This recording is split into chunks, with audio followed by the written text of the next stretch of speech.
Well, with it being severe weather season and even with it not severe weather season, we do still have those chances for some flash flooding here across East Texas.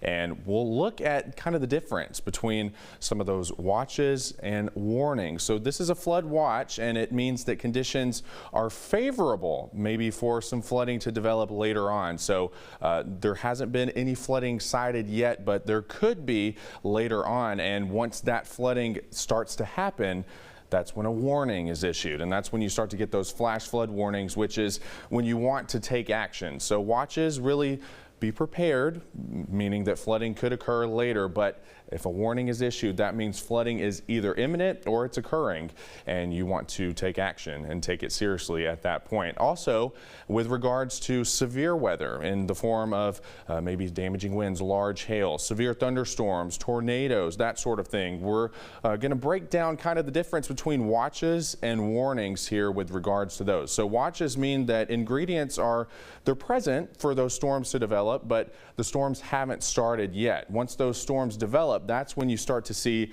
those warnings issued, meaning that severe criteria has been either indicated by the radar or it's been observed by people on the ground. And once that severe criteria is issued, that is once we start to see those 60-mile-an-hour winds, maybe some 1-inch plus hail, and even tornadoes. So with flooding, the flood watches, of course, mean that it could happen. The warnings mean that it's imminent. The same thing goes with severe thunderstorms. So once you start to see those 60-mile-an-hour winds or greater, that's when you start to see those warnings become issued here with any severe weather that we have. So with an example, kind of to visualize what we mean when we're talking about watches versus warnings, we're going to take a cake, for example. So when you have those ingredients for a cake, you know, your cake's not made yet. It just means that the ingredients are there. The cake is it's still got to be made.